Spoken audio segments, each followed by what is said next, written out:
अगर इस दुनिया में भगवान है तो भाई दिखता क्यों नहीं है। इस आर्ग्यूमेंट पे एक बंदे ने बड़ी सही एक्सप्लेनेशन दी, मैं आपको उसको समझाता हूँ। ठीक है, उसने बताया कि सपोज करोगे आप दो बच्चे हैं, ठीक है, वो अपनी मदर के पेट में हैं, ठीक है, अभी पैदा नहीं हुए हैं, ट्विंस हैं, और वो दोनों आपस में बातचीत कर रहे हैं। ठीक है, उनका नाम रख देते हैं सॉल्ट और शुगर। अब सॉल्ट शुगर से बोलता है कि भाई तेरे को लगता है कि हमारा डिलीवरी के बाद कोई लाइफ है, मतलब जो हम लाइफ जी रहे हैं उसके बाहर कोई लाइफ है। तो शुगर बोलता है एक्साइटमेंट में, यहाँ भाई ऑब्वियसली यहाँ के बाद ही तो लाइफ है, और बहुत ऑब्वियस है, कुछ ना कुछ तो होना ही चाहिए डिलीवरी के बाद में। तो सॉल्ट बोलता है कि ये सब नॉनसेंस है, इस डिलीवरी के बाद कोई लाइफ नहीं है, यही हमारी लाइफ है जो हम जी रहे हैं। तो शुगर बोलता है कि भाई कैसे हो सकता है, ये जो हमारी छोटी छोटी टांगों जैसी चीजें हैं ये किसी और काम आएंगी डिलीवरी के बाद, क्या पता हम वॉक करें, क्या पता हमारा जो मुंह है वो उससे हम कुछ खाना खाएं। तो सॉल्ट बोलता है कि भाई तू बिल्कुल ही नॉन साइंटिफिक बातें कर रहा है। साइंस के हिसाब से हम जो खाना खाते हैं वो इस ट्यूब से खाते हैं, वो जो नली होती है जो मदर की बॉडी से जुड़ी होती है, और हम अगर मुंह खोल देंगे पूरा तो मुंह में पानी घुस जाएगा और शायद हम सांस भी ना ले पाए, और फिर हमारी जान भी खतरे में पहुंच जाएगी। तो बिल्कुल नॉन साइंटिफिक बातें कर रहा है। एनवायरमेंट में रहने के लिए हमें ऐसे ही रहना पड़ेगा, हम चल वल नहीं सकते। यहाँ पे चलवलने का मतलब नहीं है, सीन नहीं बनता, वो साइंस अलाउ नहीं करती। तो शुगर बोलता है कि नहीं नहीं भाई वो तो ऑप्टिमिस्टिक है, वो सोच रहा है नहीं नहीं कुछ तो पक्का होता है। तो सॉल्ट उसको बोलता है कि चल ठीक है मैं मान लेता हूँ कि कुछ है। तो फिर ऐसा क्यों है कि आज तक कभी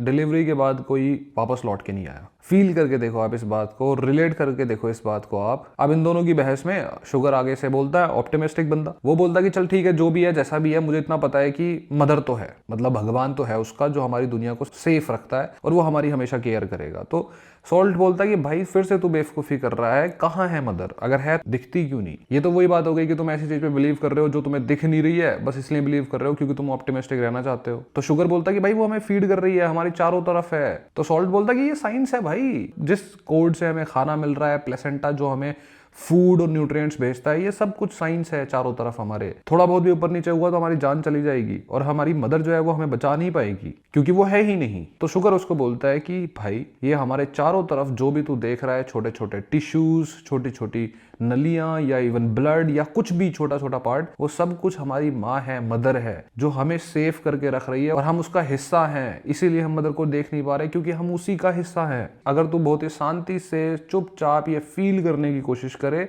तो तुझे फील होगी माँ की वो प्यारी सी जो आवाज है, उसका जो प्यारा सा हाथ फेरने का तरीका है और मेक श्योर करने का तरीका है कि हम दोनों सेफ हैं। मतलब ये कि हम जो ह्यूमंस हैं वो इस लाइफ में भगवान को प्रोबेबली इसलिए नहीं देख सकते। अब थोड़ा ड्रामेटिक लगेगा पर आंसर लिटरली बड़ा सरप्राइजिंग था। वो हम इसलिए नहीं देख सकते क्योंकि हम उसी का हिस्सा हैं, and he is always taking care of us as much as he can.